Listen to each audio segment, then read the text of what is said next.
California, hogar de unos 40 millones de personas y de ciudades como Los Ángeles y San Francisco. El estado más poblado de Estados Unidos tiene ahora más de 20 veces la población que tenía a comienzos del siglo XX, pero enfrenta una terrible amenaza, el terremoto del siglo. Lo llamamos el Gran Terremoto, porque creemos que el próximo sismo de San Andrés tendrá una magnitud de entre 7 y 8 grados. Será un temblor muy fuerte. Una magnitud 8 en una zona densamente poblada puede causar daños enormes. Pero ¿cuál será el coste? ¿Cuántas vidas se perderán con el próximo terremoto? Serán decenas de miles de millones de dólares y cientos, si no miles de vidas perdidas. La amenaza proviene de una gigantesca fractura en la corteza terrestre que se extiende a lo largo de más de 1.200 kilómetros entre San Francisco y Los Ángeles. Estamos en la zona de la falla de San Andrés, uno de los pocos lugares donde se puede ver y tocar literalmente. A cada lado de esta grieta hay diferentes placas tectónicas. Cuando una sube a una colina y observa la gran ciudad abajo, está parada sobre una falla activa. En las últimas décadas, la falla ha estado demasiado tranquila. Pero los expertos advierten de que se acerca el gran terremoto. ¿Cómo puede prepararse California? ¿Cómo será ese sismo? ¿Es posible predecirlo?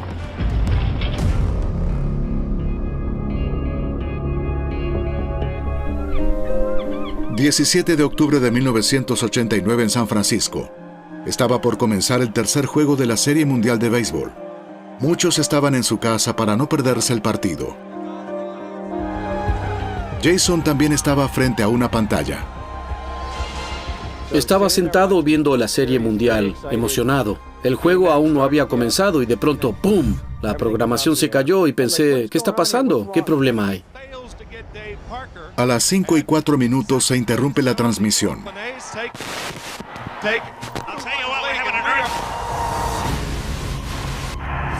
Un terremoto de magnitud 6,9 sacudió toda la región.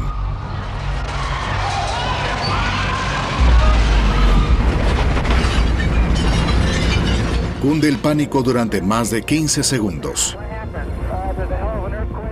Recuerdo perfectamente el ruido, era ensordecedor. Los ventanales comenzaron a caer sobre la acera. Todo se movía. Me aferré a la mesa frente a mí y pensé, esto se acabó. No sabía si era el gran terremoto o si era el fin. No lo sabía.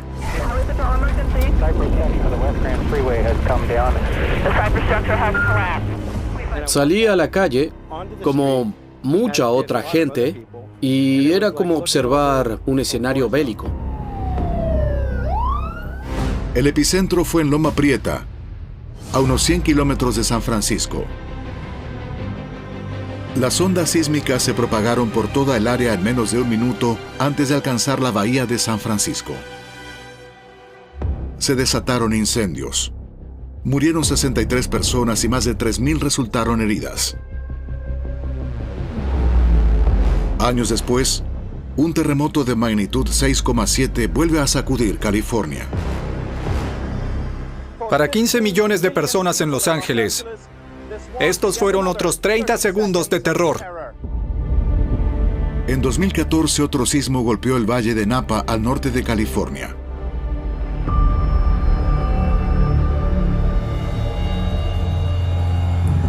Desde comienzos del siglo XX, se han sucedido cientos de sismos a lo largo de una línea que cruza California de norte a sur. Se conoce como la falla de San Andrés. Tiene unos 1.200 kilómetros de longitud y en algunos lugares se forman pequeñas colinas que revelan la ubicación de la falla. Su trayectoria pone en riesgo a más de 2/3 de la población californiana, cerca de 30 millones de personas. Hay varias ciudades importantes a lo largo de la falla de San Andrés. Obviamente al sur están San Diego y Los Ángeles. Los Ángeles tiene más de 10 millones de habitantes. y más al norte está San Francisco. Por lo tanto, esta grieta desencadena terremotos extremadamente potentes con magnitudes superiores a 7 u 8 en zonas muy pobladas. California es una de las zonas sísmicas más activas del mundo y también una de las más densamente pobladas. ¿Cuándo ocurrirá el gran terremoto? ¿Y qué tan fuerte será? Estas preguntas se plantean desde hace más de un siglo, cuando un gigantesco terremoto destruyó la ciudad más grande del estado en ese momento, San Francisco. En 1906, la ciudad estaba en auge, sus calles llenas de actividad. Pero el 18 de abril cambiaría todo. A las 5:12 de la mañana, la tierra comenzó a temblar. 40 segundos de terror para sus habitantes que dormían.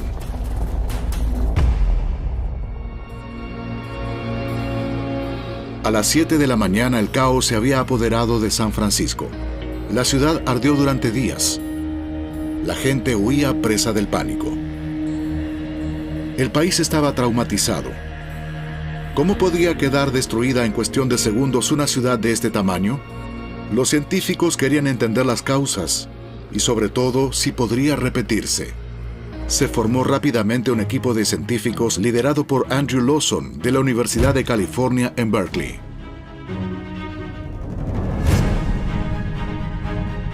Fue la primera vez que los científicos salieron al terreno con sus libretas y empezaron a cartografiar la falla. Fue algo nuevo. No se trataba solo de tomar fotos. Consistió realmente en reunir a un equipo de científicos y documentar cuidadosamente todo sobre el sismo. Al recorrer la zona y ver fotografías, el equipo se dio cuenta rápidamente de que ese terremoto no era comparable con ningún otro. Gracias al mapeo que hicieron Andrew Lawson y sus colegas, comprobaron que a lo largo de la falla hubo desplazamientos de hasta 7 metros. Y lo que les sorprendió realmente fue que esa falla se movía horizontalmente, completamente diferente a lo que se creía. Siempre pensó que las placas terrestres chocaban en sentido vertical, pero esta se movía lateralmente. Fue entonces cuando comprendió que la Tierra se estaba deformando. El terremoto de San Francisco de 1906 hizo que la Tierra se desplazara en direcciones opuestas. Grandes áreas se deslizaron unas sobre otras. Observó que principalmente cercas y caminos, pero a veces incluso elementos naturales como cauces de ríos, fueron desplazados por la falla. Sabía que la Tierra se deforma en la falla, así que desarrolló la llamada teoría del rebote elástico, según la cual la Tierra acumula tensión lejos de la falla, pero esta permanece bloqueada por la fricción hasta que se rompe y se produce ese rebote elástico. Es como estirar una banda elástica. Puedes estirarla durante mucho tiempo antes de que se rompa. Y la falla funciona casi de la misma manera. Puede deformarse durante muchos años y en un momento dado, que todos quisiéramos predecir, se romperá provocando un terremoto casi inmediato. Pero, ¿por qué se mueve la corteza terrestre? En ese momento nadie lo sabía.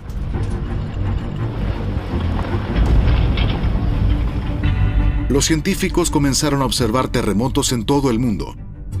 Su objetivo era ver si el epicentro de los sismos podía revelar algo sobre sus mecanismos. Descubrieron así algo sorprendente. Los terremotos se desencadenan a lo largo de líneas muy precisas. Estas líneas imaginarias delimitan grandes placas de más de 15 kilómetros de profundidad, conocidas como placas tectónicas, que se mueven muy lentamente una respecto de la otra.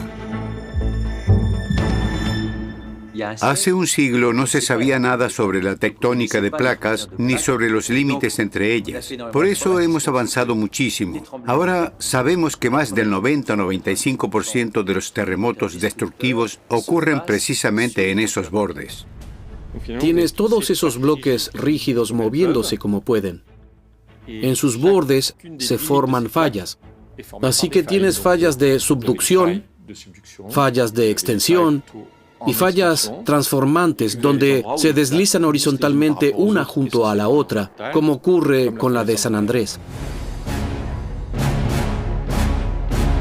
La falla de San Andrés en realidad es el borde entre la placa del Pacífico al oeste y la de América del Norte al este. Lo que ocurre es que la parte occidental se está desplazando hacia el norte, así que si miras la uña de tu pulgar e imaginas que crece unos 50 milímetros por año, a esta velocidad se acerca Los Ángeles a San Francisco cada año, unos 50 milímetros. El factor principal es que las placas tectónicas están siempre en movimiento. Están bloqueadas en las fallas, pero lejos de ellas se siguen moviendo. Por lo tanto, se acumula una energía que es la que desencadena un terremoto.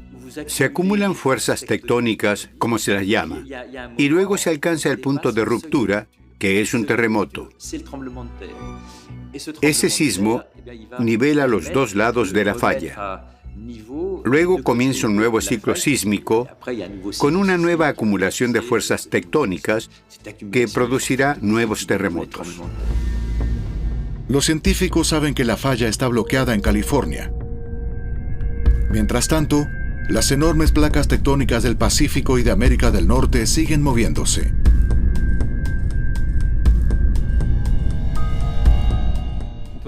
Podemos medir la velocidad a la que se mueven estas fallas, lo que nos permite conocer el déficit de desplazamiento que se ha acumulado a lo largo de ellas. Y ya hemos superado la tensión acumulada en los últimos grandes terremotos.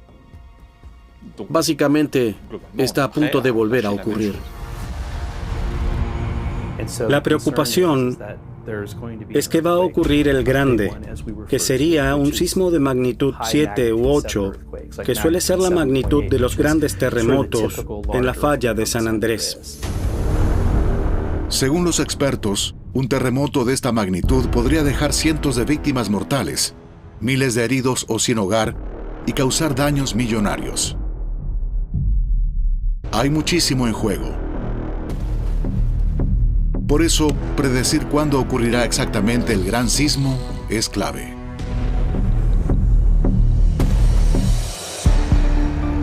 El cuándo depende de la escala. Si hablas de siglos, sí podemos predecirlo. Sabemos que habrá un terremoto muy grande en el próximo siglo, pero eso no es lo que interesa desde el punto de vista social. Yo siempre hablo de la escala temporal de las compañías de seguros que quieren que predigamos los terremotos con un margen de 3 días. Porque si trasladas a una población del tamaño de Los Ángeles por más de 3 días, el costo financiero es tan alto que no es rentable y prefieren indemnizar a la gente por los daños. Es un cálculo algo cínico, pero es así.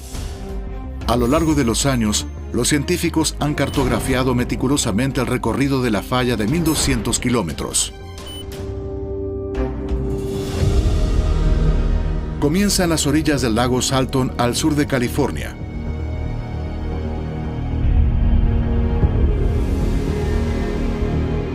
Luego se dirige hacia el norte bordeando Los Ángeles, antes de continuar por los valles de Pasadena. Estamos parados sobre dos placas tectónicas, en el borde de ambas. De este lado está la placa del Pacífico y de este lado la de América del Norte. Y si ocurriera aquí un sismo, pasaría algo interesante. A mi derecha hay una universidad. Si estuviéramos aquí durante el terremoto, se movería en cuestión de segundos, unos 10 metros en esa dirección.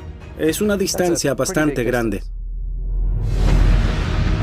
El recorrido luego se curva y forma montañas empinadas. Fractura la corteza terrestre en la llanura de Carrizo, elevando el suelo y comprimiéndolo. Estamos muy cerca de la falla de San Andrés. Aquí se puede observar perfectamente cómo la Tierra se deforma debido a la colosal presión y las fuerzas que actúan alrededor de la falla. La falla se extiende en línea recta hasta San Francisco y luego termina en el mar.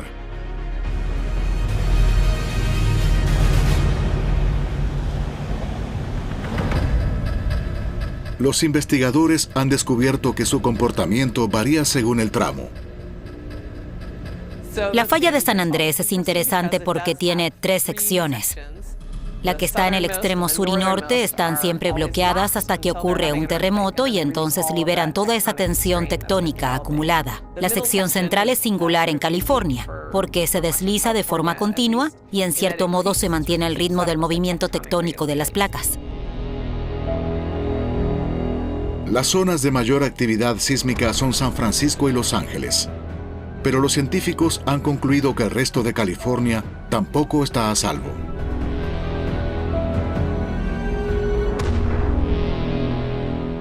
La falla de San Andrés, en realidad no es una sola falla, es un sistema de fallas. De hecho, estamos sobre una de las ramificaciones del sur de California, llamada Falla de Elsinore. Si bien la falla de San Andrés es la más importante, no es la única que podría causar daños significativos. Aunque California está cruzada por una gran cantidad de fallas, la más importante es la de San Andrés. ¿Qué es realmente un terremoto? Es una fractura que se propaga, pero si empiezo a observar el punto donde se rompe, se producen pequeñas grietas antes de que ceda por completo. La corteza terrestre es igual. Si miras detenidamente una falla, verás una ramificación aquí y otra más allá. Los sismólogos se centran en las ramificaciones de la falla de San Andrés. ¿Cómo predecir con precisión el momento y lugar del próximo terremoto? Buscan respuestas en terremotos pasados para comprobar si algún ciclo se repite.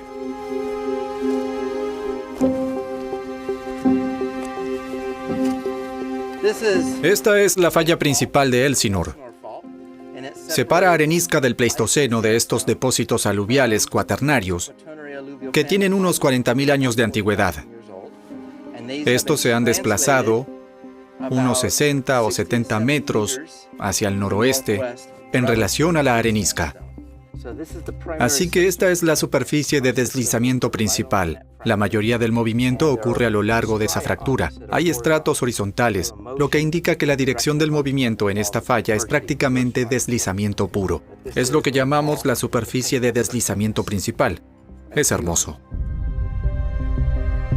Cavando zanjas perpendiculares a la falla, los científicos pueden retroceder en el tiempo. Excavamos zanjas a través de la falla y estudiamos la interacción entre el movimiento de la falla y la sedimentación. Buscamos sitios donde se depositen periódicamente sedimentos de limo, arena y arcilla. El objetivo es identificar dónde estaba la superficie del suelo durante un gran terremoto. Fechamos las distintas capas y así podemos determinar cuándo ocurrieron terremotos en el pasado. Esto permite fechar sismos pasados. Esto nos da una idea de lo que podemos esperar en el futuro. Si conocemos los tiempos de recurrencia de una falla determinada, podemos pensar que en el futuro serán similares. Cada terremoto fractura la corteza terrestre. Luego, con el paso de los años, se deposita una capa de sedimento hasta el siguiente terremoto que vuelve a fracturar el suelo, y así sucesivamente.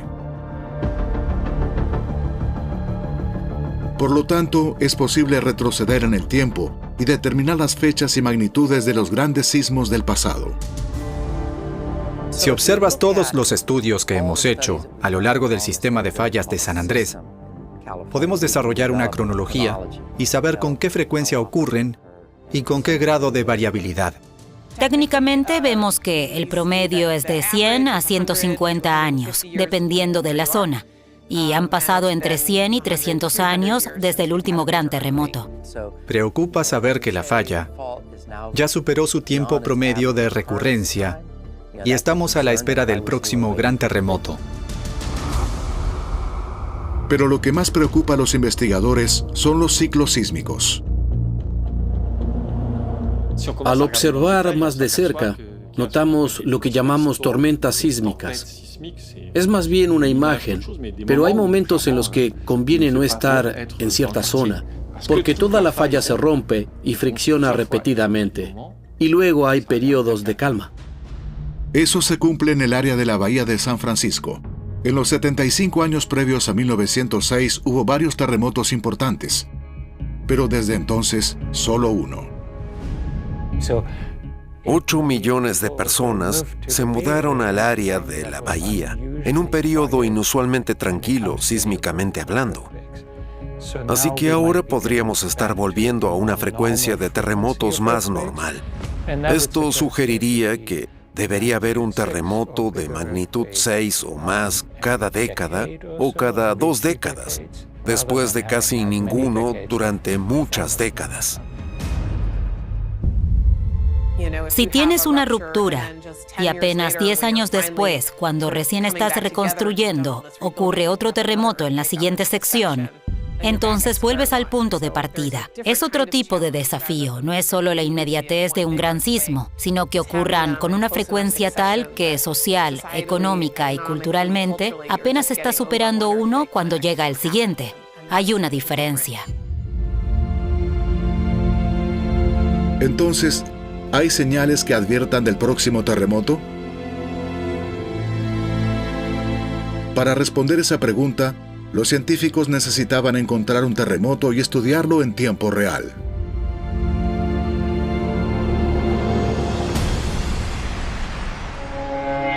Y para eso se dirigieron a la localidad de Parkfield.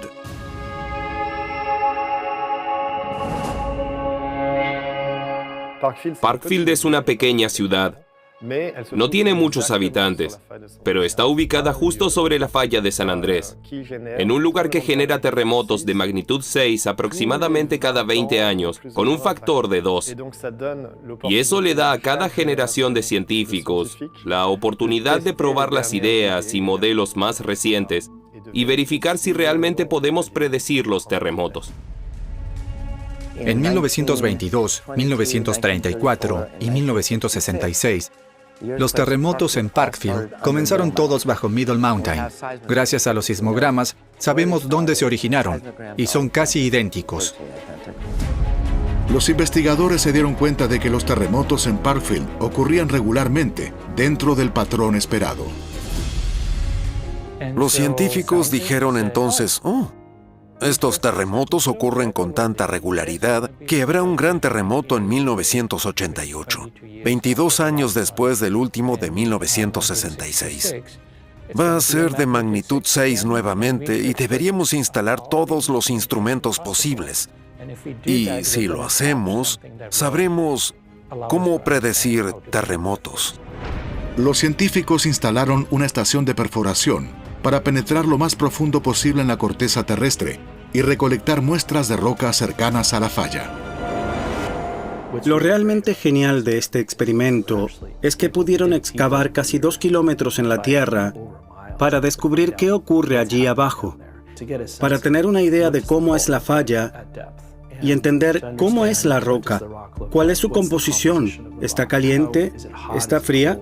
¿Qué está sucediendo? Ese estudio en particular nos dio una idea de lo que realmente ocurre en la profundidad, algo que no vemos muy a menudo.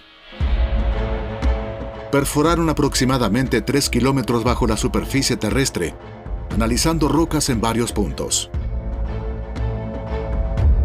Los científicos querían saber qué cambios experimentarían esas rocas después de un terremoto, qué tipo de información podrían obtener. Solo había que esperar. Así que colocaron todo tipo de instrumentos alrededor de Parkfield y se quedaron esperando.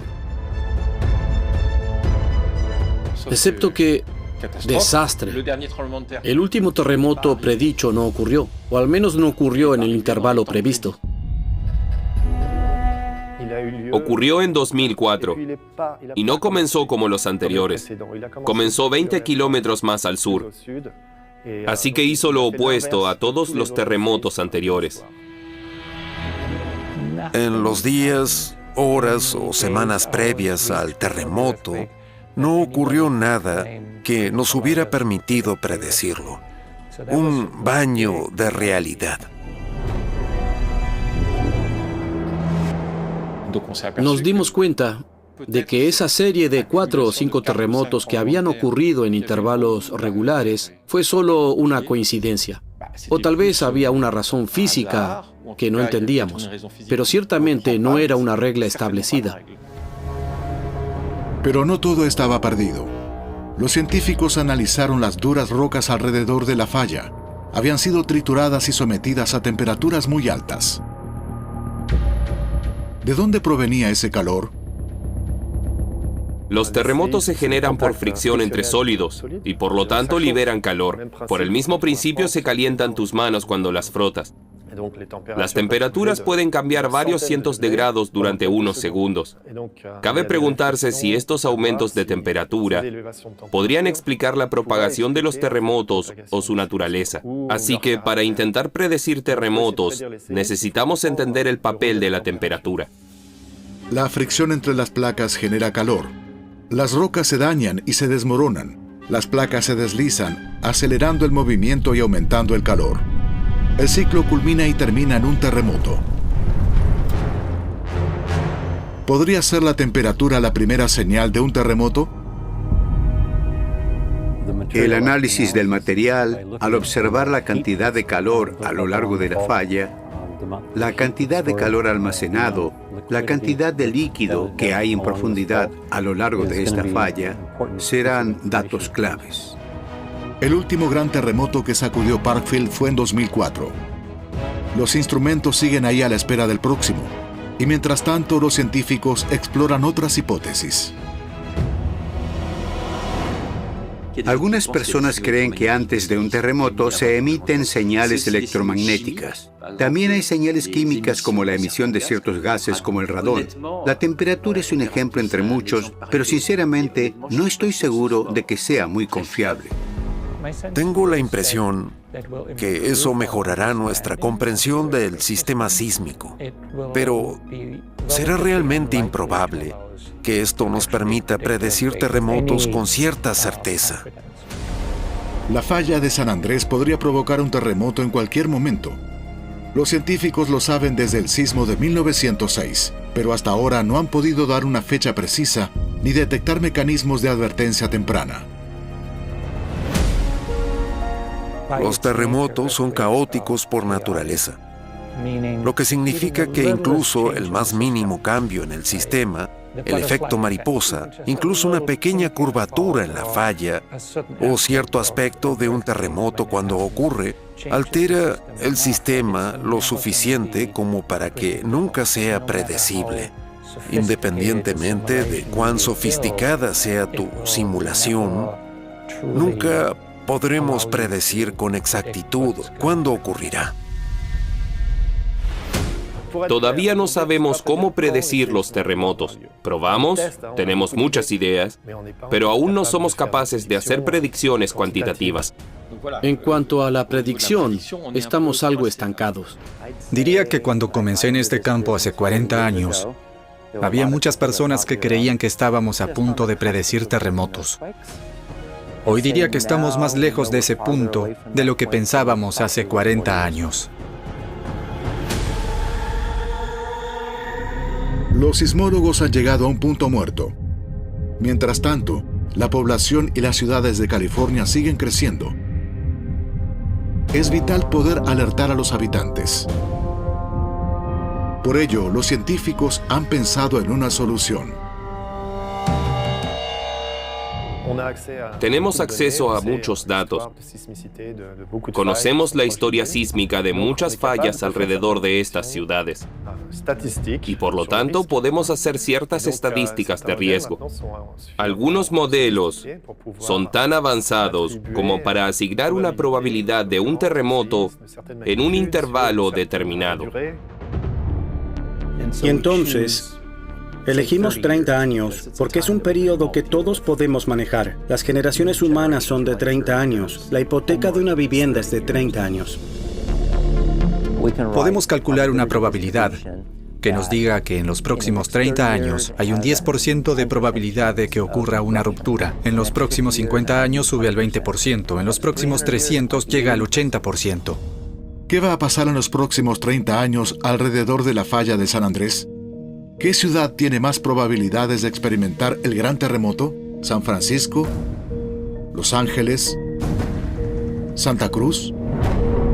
La población de California debe conocer los factores de riesgo.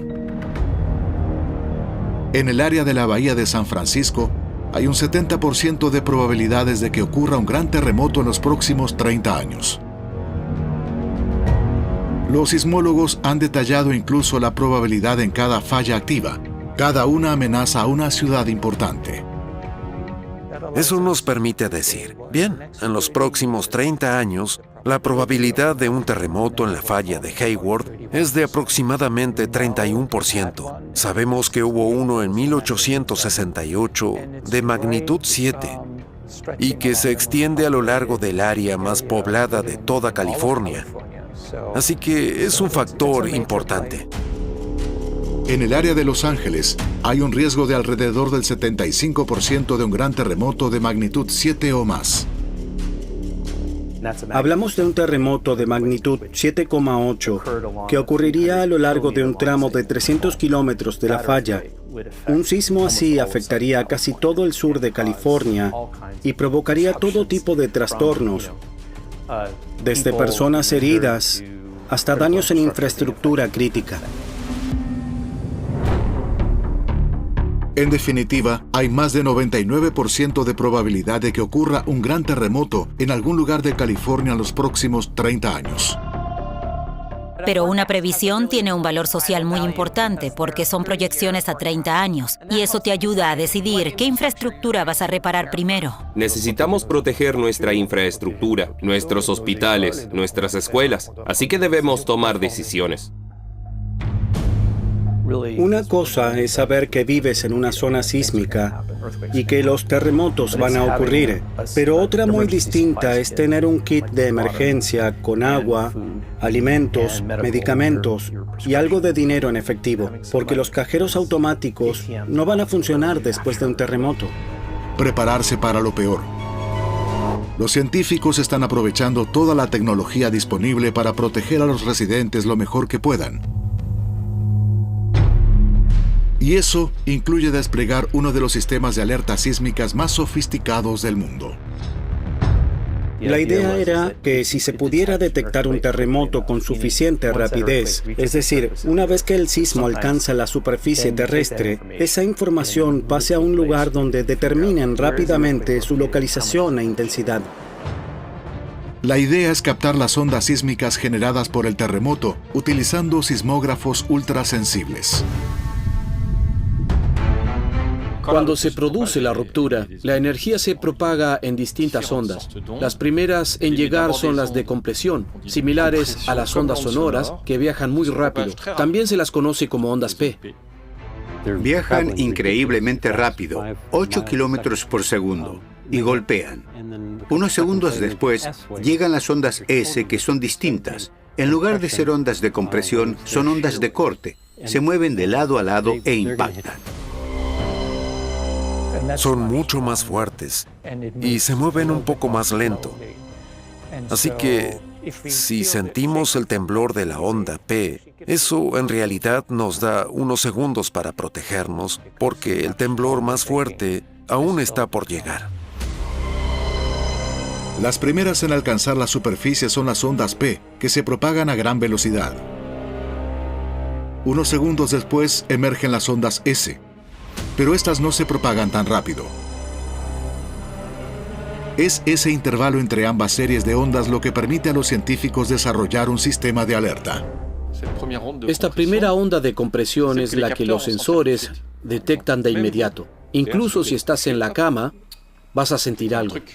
Si eres sismólogo, ahí es cuando empiezas a contar, porque conoces la velocidad de propagación de las ondas. Y esperas a sentir el segundo temblor antes de decir, fueron tantos segundos, entonces tal velocidad y distancia. De ser un gran sismo, creo que la primera onda te sacudirá con bastante fuerza y no te pondrás a contar. Esta carrera contra las ondas sísmicas es cuestión de segundos. Para ganarla, los científicos han desplegado más de 1000 sismógrafos a lo largo de la falla de San Andrés y sus fallas secundarias. Pero eso no es todo. Esa información se envía al centro de procesamiento. Básicamente, el cerebro de la operación son esos centros. Lo importante es que ocurre en pocos segundos. Esta es una de las innovaciones clave. Hace años que usamos sismógrafos, pero lo realmente innovador está en la capacidad de procesar esa información a gran velocidad. Hace apenas un mes recibí una alerta en mi reloj. Fue por un terremoto de magnitud 5 justo al sur de aquí. Recibí la alerta antes de que ocurriera el sismo. Yo estaba en una reunión. Nos agachamos, nos cubrimos y nos aferramos y funcionó. Así que cuando ocurra un terremoto mucho más grande, y va a ocurrir, eso probablemente marque una gran diferencia. Es como el airbag. No puedes predecir un accidente con 3 días de anticipación, pero cuando ocurre te alegra tener un airbag. Una alerta, incluso con solo unos segundos de anticipación antes de que lleguen las ondas, puede salvar vidas.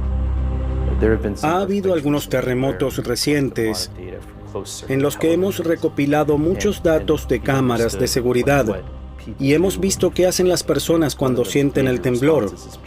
Una de las reacciones más comunes es quedarse paralizados, no hacer nada. Lo que queremos es que no se paralicen, que tomen medidas de protección, que se protejan.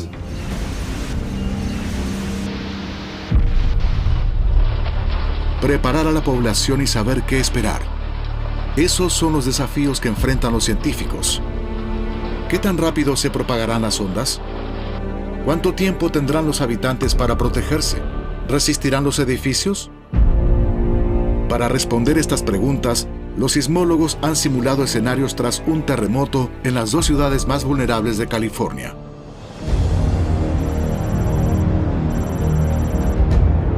Al norte, la falla de Hayward representa el mayor peligro.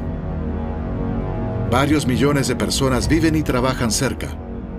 Los grandes terremotos ocurren cada 150 a 220 años, y el último fue en 1868.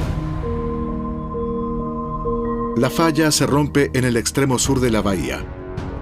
Los sistemas de alerta detectan las primeras ondas.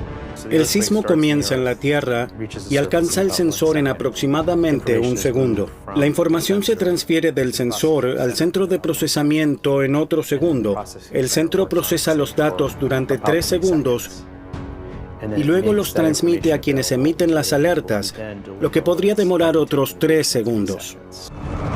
7 segundos después de detectado el terremoto, se emitiría la alerta.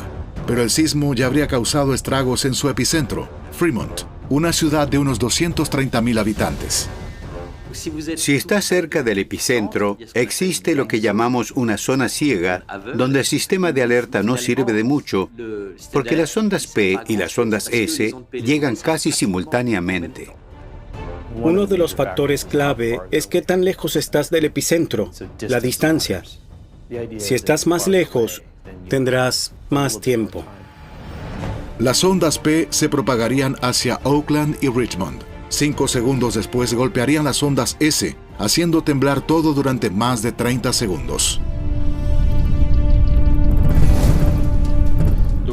La idea del sistema de alerta temprana es establecer ciertos criterios basados en los sensores para decir, está ocurriendo algo anormalmente fuerte. Entonces, se activan ciertos protocolos de seguridad sin dilación.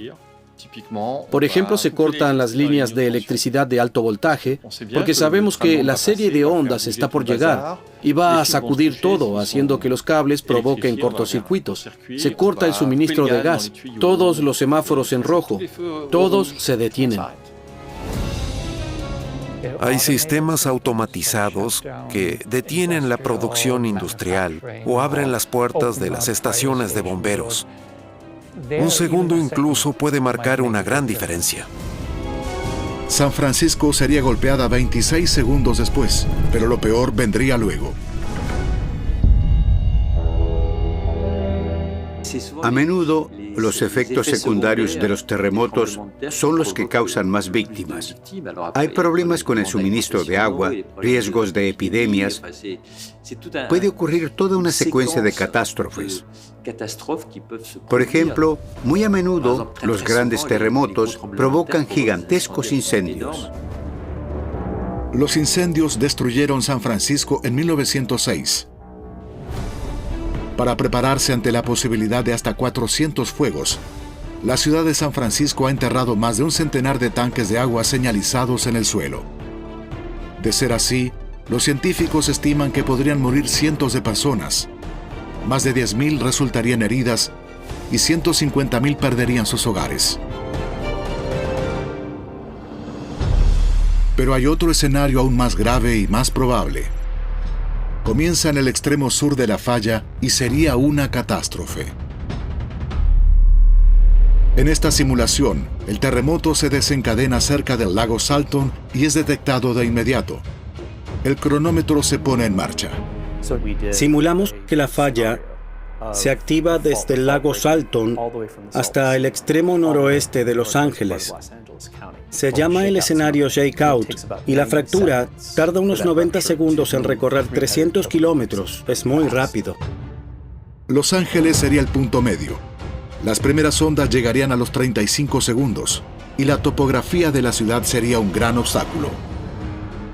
Los Ángeles está construida en una cuenca. Si envías ondas allí, las ondas llegan, pero eso no es todo. Desafortunadamente se reflejan por todas partes.